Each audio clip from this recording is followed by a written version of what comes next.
وسیم احمد صاحب آپ انڈیا سے سوال کرتے ہیں، مفتی صاحب ہر فرض نماز کے بعد 11 بار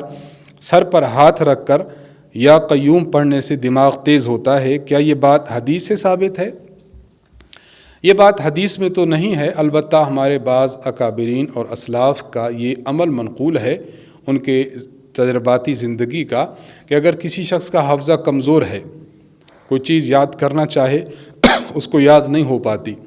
یا کوئی چیز یاد ہے تو اس کو جلد بھول جاتا ہے، تو اپنے دماغ کو تیز کرنے کے لیے وہ نماز فرض پڑھنے کے بعد اپنے دائیں ہاتھ کو پیشانی پر رکھ کر یا قیوم پڑھتے ہیں۔ تو اگر کوئی پڑھنا چاہے تو پڑھ سکتا ہے، بہرحال یہ حدیث مبارک میں ایسی بات منقول نہیں ہے۔ یہاں ایک بات کا تذکرہ عرض کرنا ضروری سمجھوں گا، امام شافعی رحمہ اللہ کے والد ہیں کہ استاذ ہیں امام وکیع بن جراح رحمہ اللہ۔ امام وکیع رحمہ اللہ سے امام شافعی رحمہ اللہ نے ایک مسئلہ پوچھا، اب اس کو آپ نے ایک شعر کی صورت میں بند فرمایا۔ فرماتے ہیں شکوت الی وکیع سوء حفظی واوصانی الی ترک المعاصی فإن العلم نور من الہی ونور اللہ لا یعطی لعاصی۔ اس کا ترجمہ یہ ہے، فرماتے ہیں کہ میں نے اپنے استاذ امام وکیع رحمہ اللہ سے بات عرض کی کہ میرا حافظہ خراب ہے، حافظہ کمزور ہے، تو کمزوری حافظہ کے لیے انسان کیا کرے؟ آپ نے فرمایا فارشدنی الی ترک المعاصی،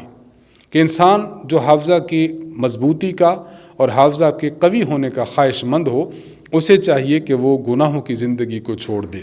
فإن العلم نور من الہ، وجہ یہ ہے کہ علم یہ اللہ تعالیٰ کا ایک نور ہے، ونور اللہ لا یعطی لعاصی، اور نور کسی گناہ گار کو نہیں دیا جاتا۔ اس لیے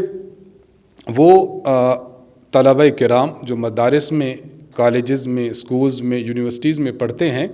تو ان کے حافظے کے لیے بھی یہ بہت عظیم الشان چیز ہے کہ وہ لوگ گناہوں کی دنیا سے نکلیں، نیکی، تقوی، طہارت کی زندگی کی طرف آئیں، تو انشاءاللہ اللہ تعالیٰ ان کے حافظے کو مضبوط فرما دیں گے۔